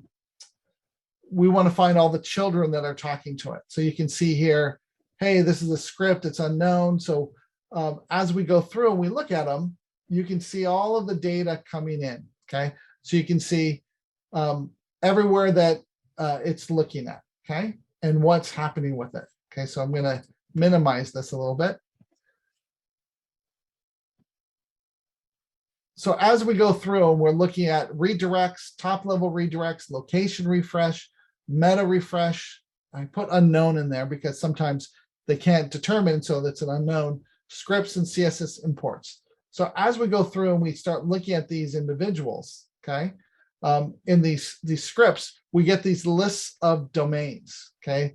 And out of those lists of domains, we want to figure out what's happening with them so we can get the reputation scores of all of them. Once we have those reputation scores, there's a ton. Then I can look at the number of days that those domains were online, okay? And a lot of these, if they're using a provider that's like a dynamic DNS provider, those are going to be a very long period of time they've been online. It's not giving the age of the subdomain, it's the age of the domain. So .xyz, you know, if it's sites.net.xyz or something like that, or sites.net, they might be on there for a really long time, but the subdomain might be a short period of time. So this is looking at the domain age. Now, as we come through, we can start seeing all of the malicious websites that are in here, okay? And this is sorting all of them in here. So all the malicious and suspicious. So this is immediately, I can take this and start doing my takedowns, my blockings, by doing just this quick now analysis on these to see how they look like, okay? And then once I get to the neutral, I would still want to look at some of these, but for sure the suspicious ones and the malicious ones are going to have a high enough score that I'm going to go, okay, these are probably really, really bad to begin with. Now, I went through and with these examined a particular one. So I grabbed one out of the list and I said, show me everything that's happening on these. And when we do that, you can start to see, hey, it's pulling some images. There's a link reference. There was an unknown. There was a CSS import. So it started with the, it looks like the import, and then it did these other things. So you can see how these threat actors are utilizing your infrastructure and tying into it. So here we have all of the images, and here's another one showing, okay, this one was malicious. It's on a block list already. Here's one that's a verification one. Here's all the breakdown. And so I went through and started to put these in to grab this type of information to look at it. And one of the things that I found was when you have an IP address that's in the host pairs, that's a red flag right there. And what I wanted to do was to create a way of just finding those, because you should never have that. And if you did, those are the ones I want to check out right away. And when we wrote the code to do that, we were able then to immediately find a bunch that were malicious. Now, loopback addresses and things like that might be picked up. And you're probably thinking, why would you have a loopback? How could you see that? And so what happens is RiskIQ talks to the name servers. So if somebody's staging something and has it as a loopback address, we're going to pick up that loopback address. Then when it goes public, we're going to see it as a public address. And then it might go back to a non-routable IP address again. So we're going to see that combination. And so you might see that sometimes that a domain, for example, might be linked to a loopback address. But in this particular case, I told it to pull out all the IP addresses where we expected a domain name. And that's what this list is. And then when you analyze those, you can see who owns them. And what's really strange is that some of these are on PayPal's own IP space. I noticed that too. But there's hashes, a lot of hashes associated with those. So I haven't gone through and figured out exactly how that is. And then we're picking up some of the OS, if we can determine the OS. So this is like the cool thing that came out of that last week's investigation. I spoke with Mark and we came up with this based upon what we did last week and scaling it, because you can't do it manually, because by the time you're going through, there's going to be new ones that are added to the list the next day, and you're not going to be able to catch up. But by doing it this way, you can immediately take care of these and understand what's happening. So I wanted everybody to see that. Now, the other one that I wanted to do was I wanted to go through and take a look at Wells Fargo. Okay, so for Wells Fargo, I wanted to apply the same thing because I had got a phishing email last time of trying to phish Wells Fargo. I don't even have a Wells Fargo account, but that's okay. So I went through and I figured out where the login was. If I did have a Wells Fargo account, what it would look like, what would be the domain that I would start from. And running this now on Wells Fargo, and I'll just tell it to run all, okay? Just so you can see how fast it is, okay? So I'm running it and it's all done. So look here, cell, run all. Okay, so it's already populating. So let me go back up to the top. So immediately when I ran, since I've run this, let's see what's happening. I get all these domains that come up. Here are all the scripts that occurred, okay? These are all the different types of causes that we saw in the host pairs. And then looking at where the child was this, trying to see which parent was going in and pulling from there, was able to go through and see all these connections now. And they're all scripts or CSS imports.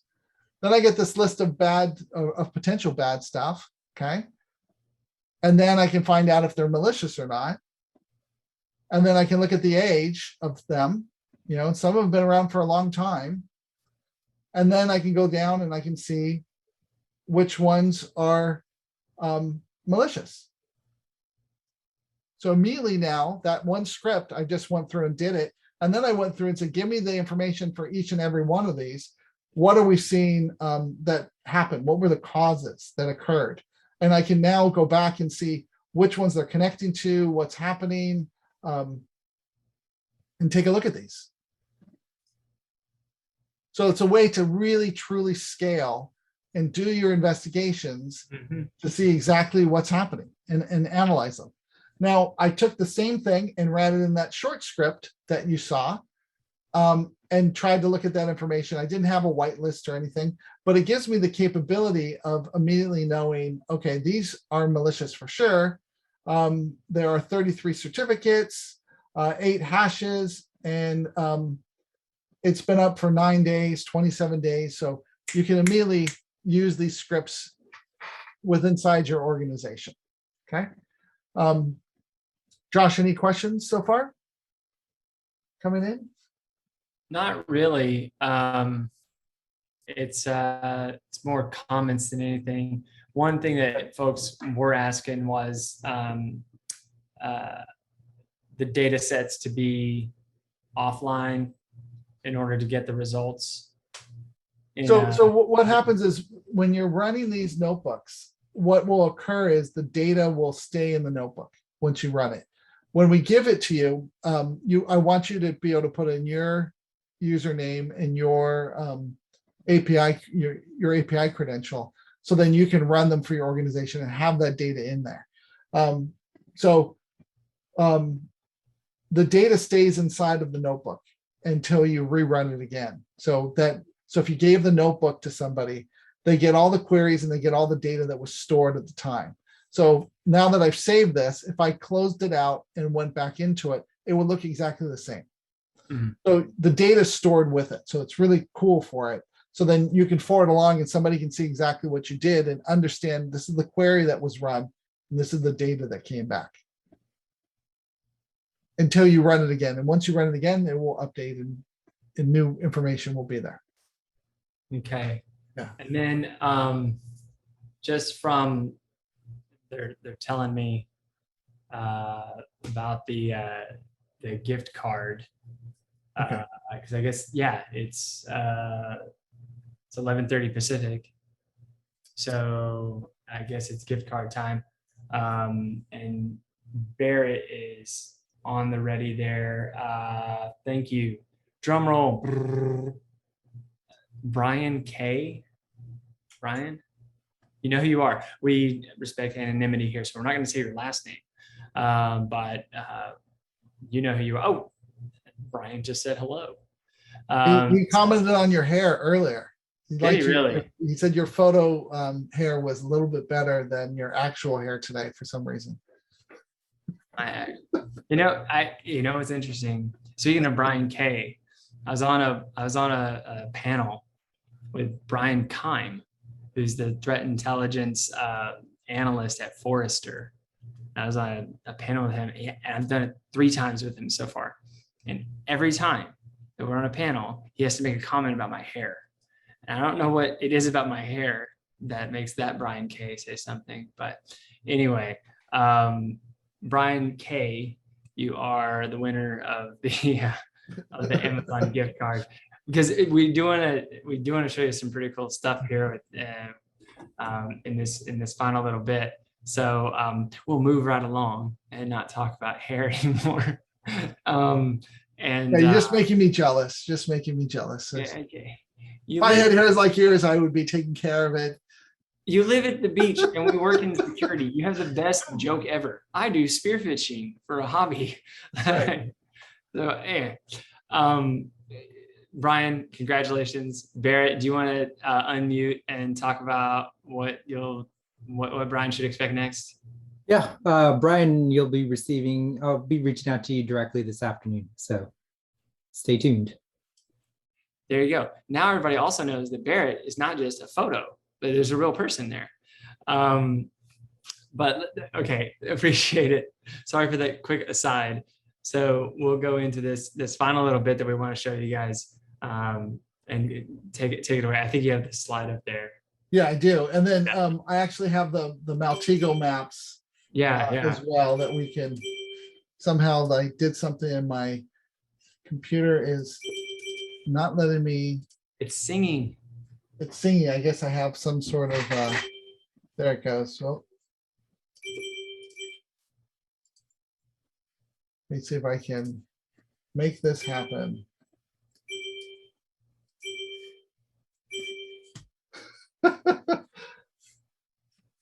Okay. We all believe in you. I'm going to see if I can make this happen. Finder is, it's like stuck for some reason.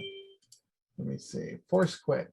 Let me see if I relaunch Finder. Okay. Perfect. There we go. Okay. So we had an article that came out. So I'm just going to bring up that article, I'll paste it in, and then we'll talk about it. Because what will generally happen is when we mention things, sometimes you don't understand the full impact or what you're capable of understanding. So I wanted to give everybody, I want to shine some light in the dark places on the internet and try to unmask some of the things that are happening. So we wrote this article, Jennifer did, and they talked about bulletproof hosting, flow spec. So we did an article a little bit like a month ago or so where we traced a threat actor to this bulletproof hosting provider. And so they went through and did an article talking about this bulletproof hosting provider. And they gave some indicators. And in these indicators just are some domains and IP addresses. So when you look at this and you determine, well, okay, great. But that doesn't tell you who's using the gun.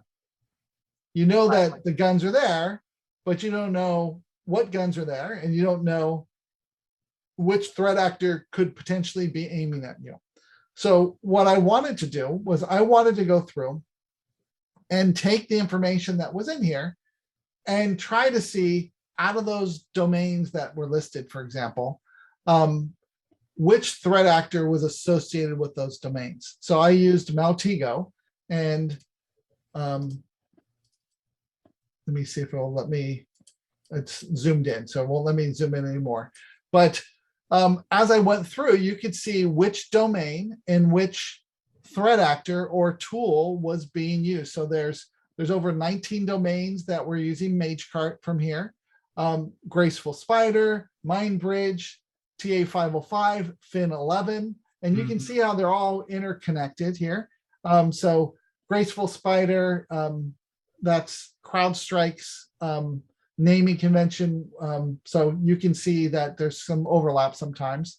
There's Bank Anubis, there's some form jacking that's occurring.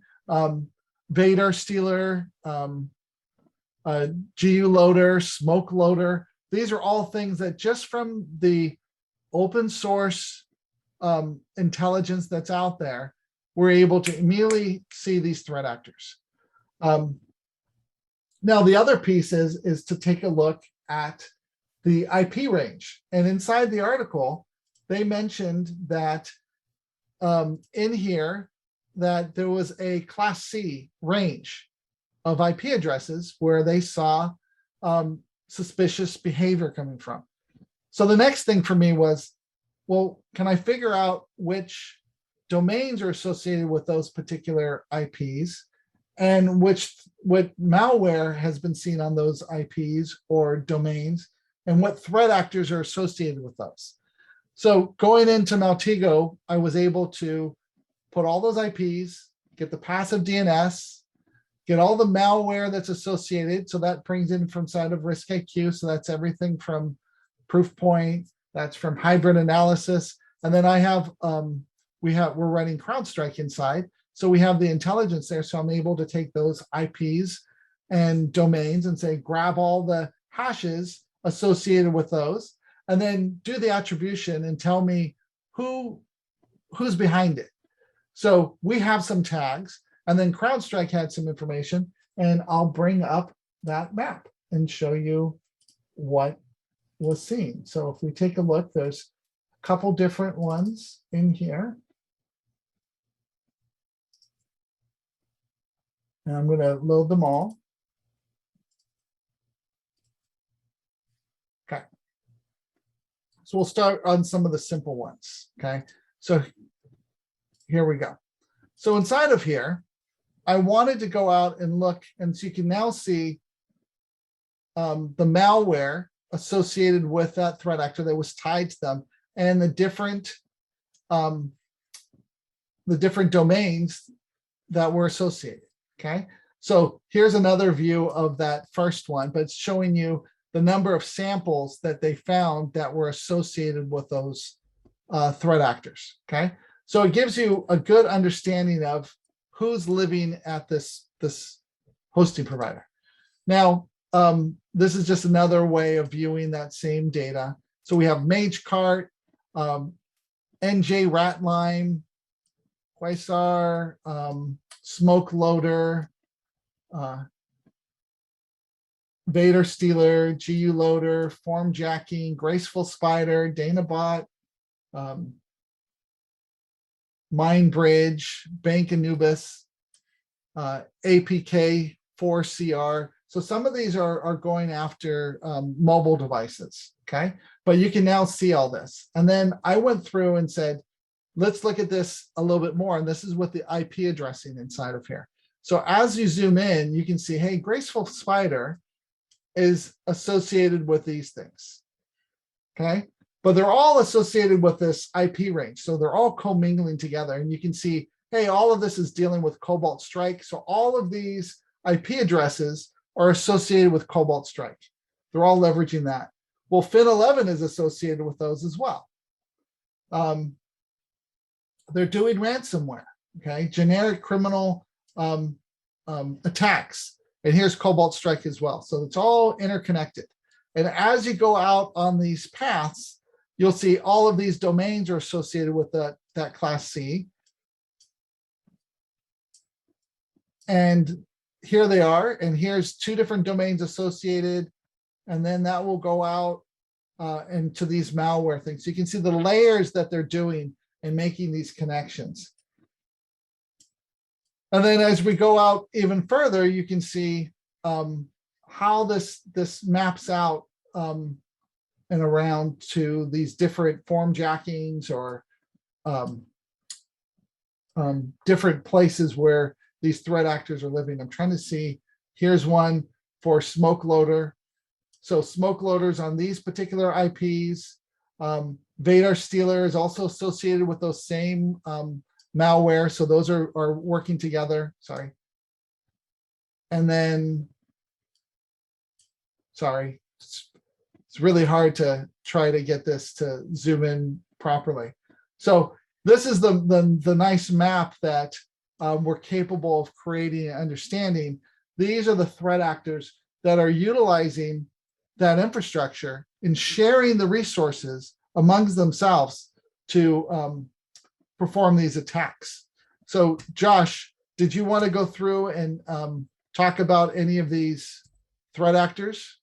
Yeah, one of the things that I found when we were mapping it all was the sort of intent of most of them is financial.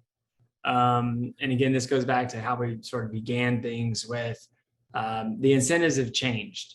The incentives have changed, and with tooling that can be easily shared. I mean, what was the common factor we kept seeing in that map? Cobalt Strike. Cobalt Strike. Right? Yeah. It kept being thematically, okay? So you have distributable, reusable, shareable threat infrastructure tooling that can be used off the shelf. Yeah. Off the shelf. Anyone can do it. And then what do you see associated with the people that are doing it? Money, whether that be ransom, whether that be mining, and whether that be direct theft in the case of like somebody like Fin11 or MageCart, right? So you have those two things that come together.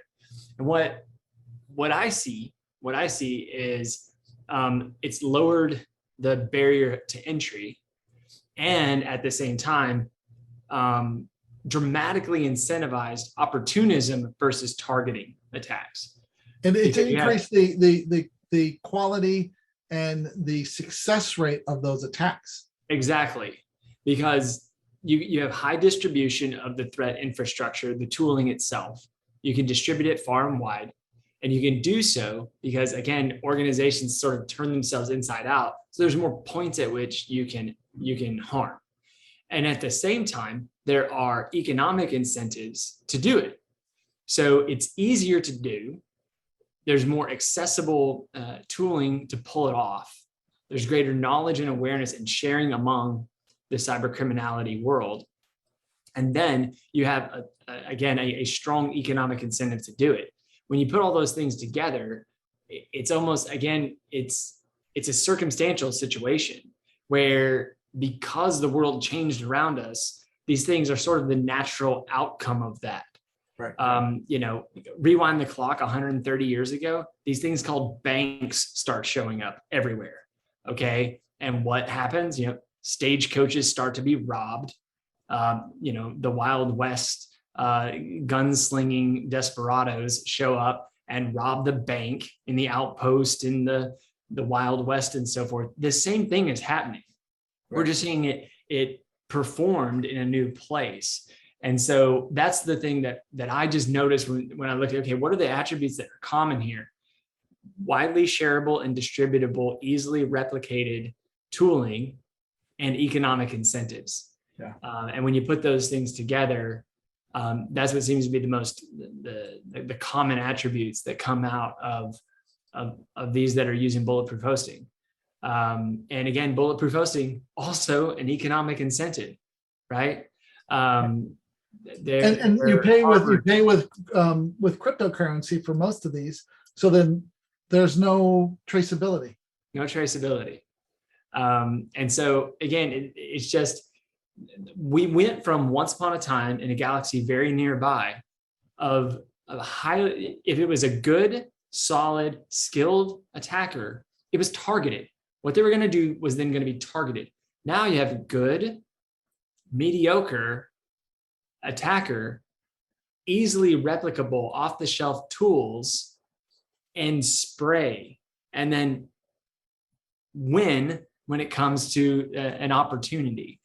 Become opportunistic because somebody out there is going to have something that's important to them, like their GPU that you can enslave and mine out cryptocurrency, or their own data that you can encrypt and demand ransom for. And so the opportunity has just gone through the roof. The incentives have gone through the roof, and the barrier to entry has gone down. So you brought up a good point that I just read an article. So remember, like when you want to go to a concert and you go, they're all sold out because they had a bot go in there and buy them all. Yeah. Okay. So you know what they're going after now? They're going after graphics cards. Yeah.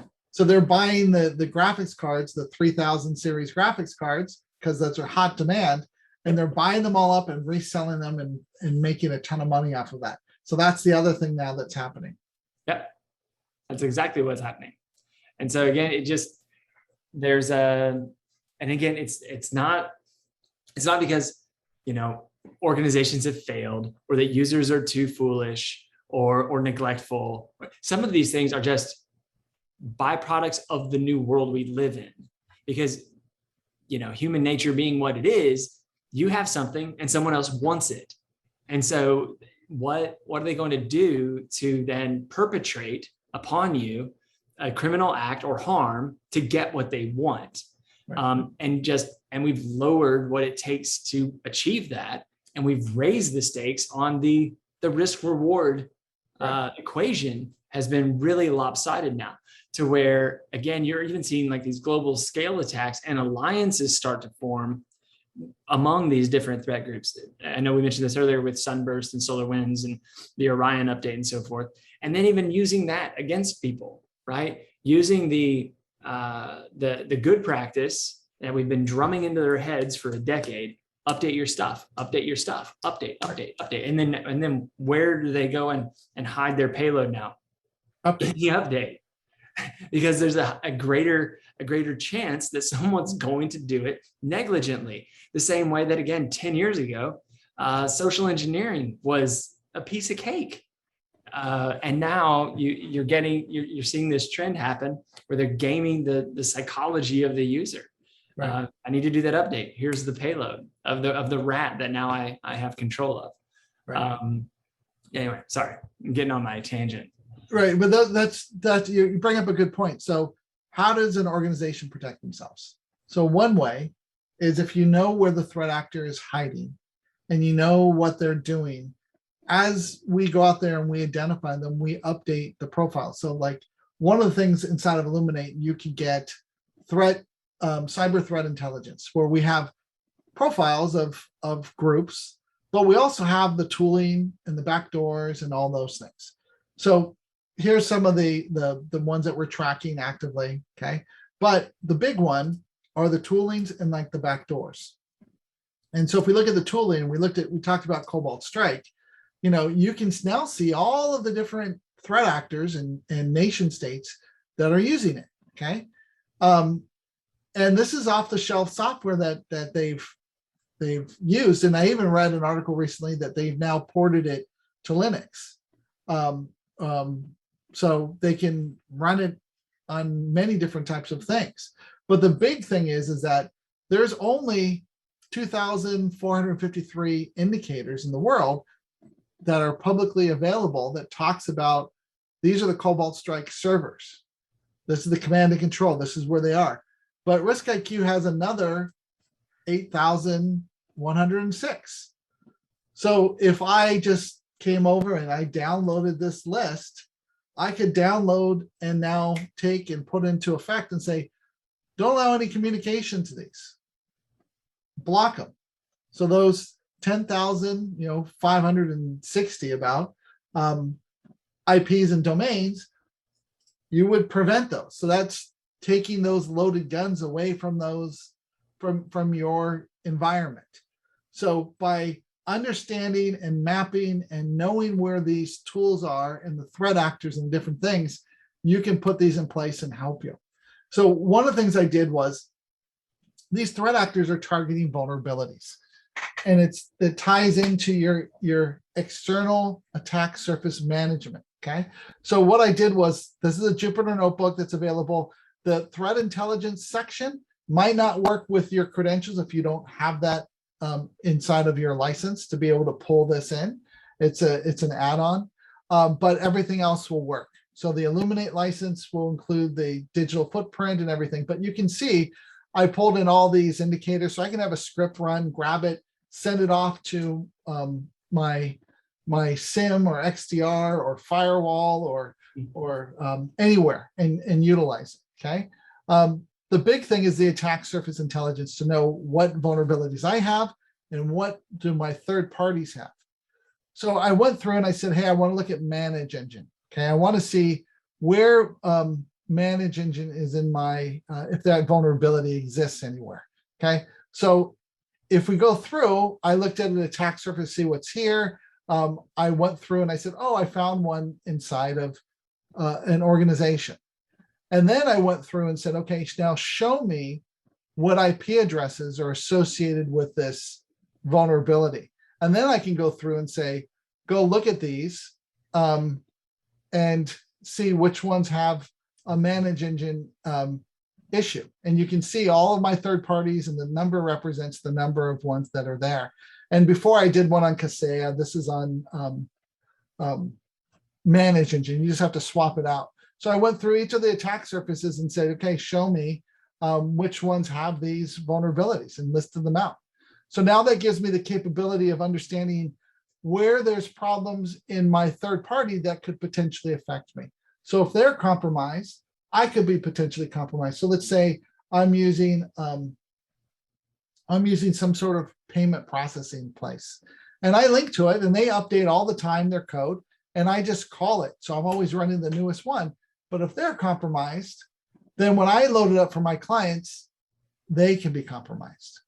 So you have to know what your third parties have. And if there's a problem, you need to be able to tell them, hey, you have a problem in this area. And the nice thing is, it's apples to apples. So if they don't have Illuminate, you can say, go sign up for the trial. And once you sign up for the trial using your email of your organization, you'll be able to see the same data. And so then when there's a problem and you see it, you can let them know. And when it's updated and fixed, it will disappear and it won't be in the list anymore. So then you know that you're protected. So you're not only having to look at yourself, but you have to look at all the other pieces that you rely upon for your business. And that's where that external attack surface management, that threat intelligence, and knowing where those vulnerabilities lie, where those landmines are, that it only takes one vulnerability to get compromised, and now you might potentially be compromised. Precisely. And look, we're going to go over 21,000 vulnerabilities this year. Right. That's what we're on track for. Okay. So we're looking at, if this was like the growth curve, I think in 2017, there were roughly 14,000 vulnerabilities. So in 4 years' time, it's double. It's gone up 50% in 4 years' time. Why? Because we have so much stuff. Digital ate the world, and they're all diverse. Meanwhile, the threat actor is using widgets banged off the assembly line that are completely reusable, distributable, easily variant. And again, they don't have to shoot it very far anymore. You're their next door neighbor now. Right. We all live on the internet. We live in the internet. And so we're bumping up and getting entangled with these folks without even noticing it. Right. And you might have the best practice. You might have everything protected, but your third party might not. Right. And it's a critical third party. And it's a critical third party. And so it's one that you're payment processing, or again, your telecom. It could be, or your HVAC if you were Target. Yeah. Your HVAC. We all go, or like what's the funny one? It was the fish tank aquarium cleaning, or what. Like those are like the off the wall ones. But there are also things that we all have. We all have a telecom. We all use. I mean, can anybody say cloud app? I mean, how many cloud apps does your organization use? Or IoT device. You might have light bulbs that you can turn on, a thermostat, a Ring doorbell. Yeah. It's pervasive, and there's a lot to handle. And I know we're out of time and everything, but I guess that would be my takeaway, is that when we're looking at these threat actors, fingerprint their infrastructure, because it's a more sustainable indicator of threat. And so your defenses can adapt better and more quickly. B, there's a low barrier to entry. So that means more can get into the game, and they have every reason economically, financially to do it. And of course, digital ate the world, and we're all living amongst one another, and they're just they're an arm's reach away from executing that attack. I pasted in the link to sign up for a free community account if you don't already have one. I highly recommend you to do it so you can use all of the tools and start digging in and finding all these all this infrastructure and chaining it together. All right.